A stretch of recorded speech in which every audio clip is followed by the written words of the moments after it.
Bonjour bien-aimés, que le nom de l'Éternel soit béni. Pour un message béni, j'espère, parce que Dieu veut qu'on le connaisse de mieux en mieux et qu'on connaisse ses mystères, les mystères qui entourent Dieu, parce qu'il y a beaucoup de choses qui sont encore mystérieuses. J'aimerais vous éclairer à ce sujet. Le Seigneur m'avait donné une révélation il y a plus de 10 ans. Mais je vais la remettre au goût du jour et je vais vous présenter 4 photos et vous allez comprendre. La première de ces photos, qu'est-ce qu'on voit? On voit une rue. Alléluia. Donc, vous êtes dans cette rue, bien, vous voyez d'autres gens, vous voyez des panneaux de circulation, vous voyez les détails des immeubles, les plantes et un peu le ciel. Alléluia. Cette vue-là représente le chrétien qui est véritablement terrestre. Ça veut dire que sa vision des choses est trop étriquée. Elle est limitée à ce qu'il voit dans ce monde. C'est trop étriqué. Maintenant, si nous voulons trouver Dieu, il faut nous élever un petit peu. Alors, si ce même chrétien qui était là dit non, je veux chercher Dieu un peu plus, il va prendre une montgolfière. Ça, c'est une vue de Paris. Quand on est dans Paris, on ne voit pas toutes ces choses. On voit que la hauteur des murs, les façades et un peu le ciel, vue étriquée. Mais avec la montgolfière, qu'est-ce qu'on fait? On s'élève et on a une autre vision des choses.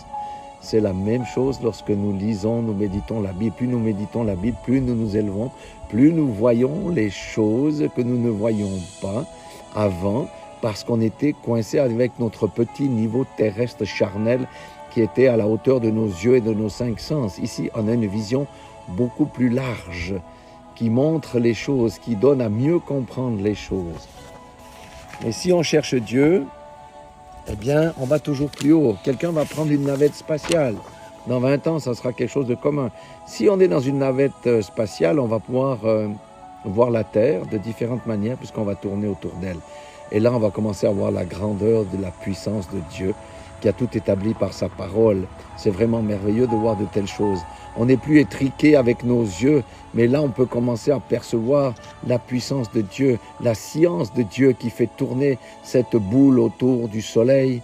Oh, nous voyons, on commence à comprendre les choses profondes qu'on ne voit pas lorsqu'on est uniquement terrestre. Ici, on est déjà dans le domaine spirituel, dans le domaine céleste. Mais si nous voulons aller encore plus haut, regardez cette image, ça c'est le télescope Hubble. C'est une photo réelle, c'est pas un montage. Il y a tellement des images merveilleuses de ce satellite qui a je sais pas combien de milliers de kilomètres et qui sont bluffantes. Et ça montre que l'univers est encore en constante progression.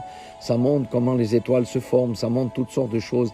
Les mystères de la création sont mis à nu ici. Alléluia. Et lorsqu'on regarde ça,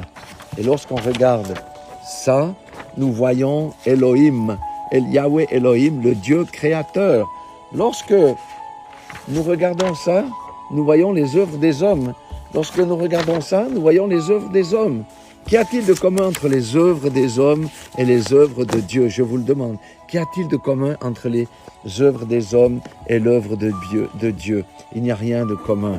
Mais le Seigneur, à l'époque, m'avait dit, j'étais en vallée, je marchais dans la ville de Sion et j'avais la même vue que cette rue-là.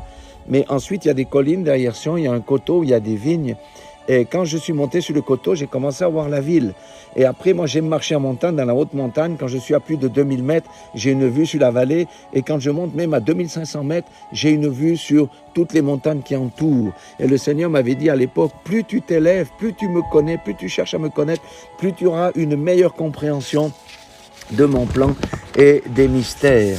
Et Paul, vous savez, Paul, c'est ce qu'il dit dans Éphésiens 1,17, je vais prendre la parole vivante, qui est une traduction dynamique qui dit « Ce que je demande », c'est Paul, il dit, ce que je demande pour les Éphésiens, c'est que le Dieu de notre Seigneur Jésus-Christ, le Père qui possède toute gloire, vous avez vu ces photos glorieuses, n'est-ce pas? C'est El Kavod, le Dieu de gloire, vous donne l'esprit de sagesse et de pénétration spirituelle pour que vous puissiez sonder ces mystères afin d'arriver à mieux le connaître.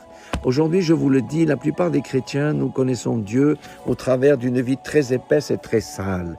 Il faut que la vie soit nettoyée pour que nous puissions connaître Dieu. Plus nous connaissons Dieu, plus nous en serons aptes à connaître sa volonté. Parce que aujourd'hui, nous sommes plus dans la posture, Seigneur, donne-moi le travail, donne-moi la position, donne-moi la voiture, donne-moi la femme. On est des bébés spirituels. Parce que nous avons un héritage. Et l'héritage, c'est avec violence qu'on doit s'en emparer. Alléluia. Et si on veut connaître Dieu, Dieu se révèle où? Premièrement, il n'en est pas chez un prophète. C'est pas le prophète qui va se révéler, qui va vous révéler personnellement Dieu à vous-même. C'est dans les Écritures, c'est la première des choses. Dans les songes, le Seigneur parle à quiconque le cherche. Si vous ne cherchez pas Dieu, si vous vous contentez d'aller juste chauffer le banc de l'église le dimanche, vous ne connaîtrez jamais Dieu. Vous aurez une conception intellectuelle d'un Dieu lointain. Mais si vous sondez dans les Écritures pour trouver Dieu, Dieu, vous le trouverez. Et vous serez apte à percer ses mystères, et vous serez apte à mieux le connaître. Et si vous le connaissez mieux, vous serez plus capable d'entrer dans sa volonté. Et si vous entrez dans sa volonté, vous allez accomplir les œuvres bonnes qu'il avait préparées d'avance pour vous. Amen. Alléluia. Et sur quoi nous serons jugés, nous? Pas sur nos fautes, puisqu'elles ont été pardonnées en Jésus-Christ. Si nous marchons dans l'obéissance à la parole, Hébreux 5.9 dit que Jésus est devenu l'auteur d'un salut éternel pour ceux qui lui obéissent. Non, nous avons le salut. Pour autant que, bien entendu, on marche dans les termes de Dieu. On peut pas prétendre avoir le salut et marcher comme les mondains et comme les païens. Alors maintenant, je dis que lorsque nous serons morts, à un moment donné, nous aurons un jugement, c'est la remise des couronnes.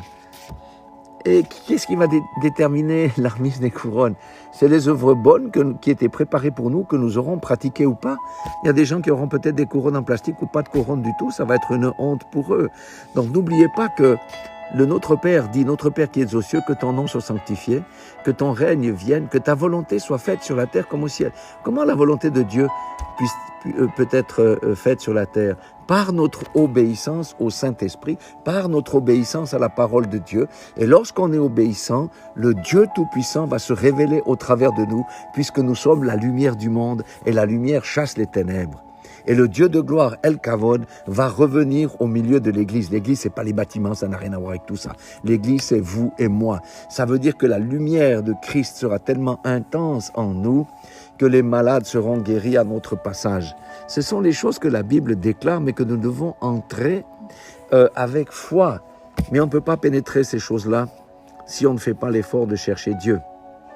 L'homme cherche des planètes habitables. Qu'est-ce qu'il fait? Il dépense des milliards de francs pour aller sur la Lune, pour aller envoyer une sonde sur Mars, pour aller voir sur Vénus, et tout ça. Ça, c'est l'homme, parce que l'homme n'a pas compris que le chrétien né de nouveau, il est à la fois terrestre, les pieds sur terre, mais il est aussi céleste parce que nous sommes en esprit assis dans les cieux célestes en Jésus-Christ, au-dessus des dominations, au-dessus de Satan, au-dessus de tous les trônes. Nous devons entrer dans ces révélations spirituelles. Que peut me faire un homme si je suis assis dans les lieux célestes? Il peut me critiquer, il peut même me battre, il peut me donner un coup de poing. Et puis, moi je suis un homme victorieux parce que j'ai Dieu dans ma vie.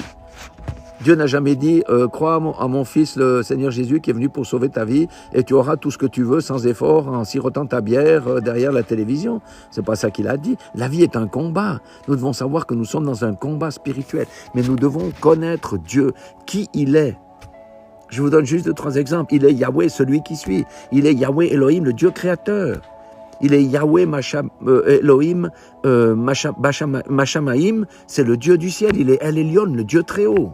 Il est El Shaddai, le Dieu tout-suffisant. Il est El Gibor, le Dieu puissant.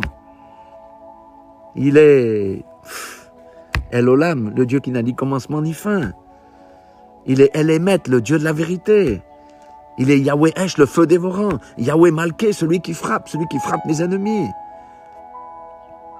Il est Yahweh Tzadik, celui qui approuve la droiture.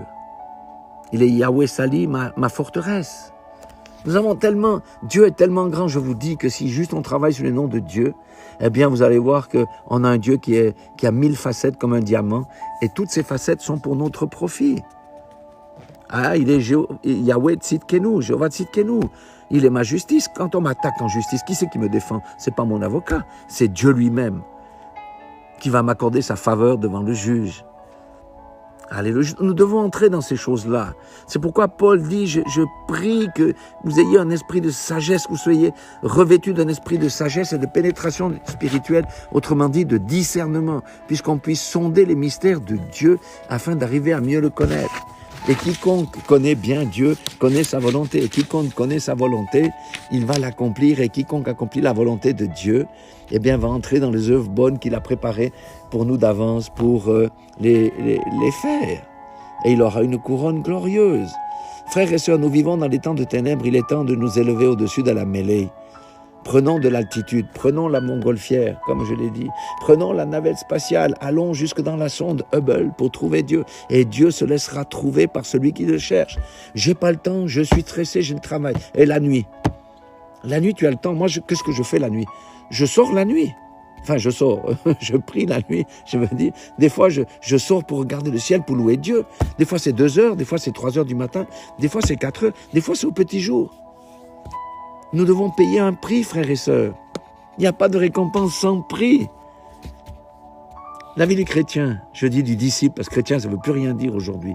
La vie du disciple n'est pas une vie facile parce qu'il y a des combats. Mais nous avons l'assurance de la victoire en toutes circonstances. J'aimerais que vous soyez réconfortés par ces paroles. Et je vous invite à rentrer en vous-même, à demander pardon à Dieu pour la négligence que vous avez eue avec la méditation, pour la négligence que vous avez eue à chercher le céleste, pour votre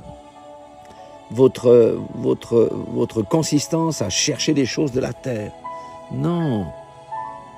Recherchez les choses en haut et tout le reste vous sera donné par-dessus.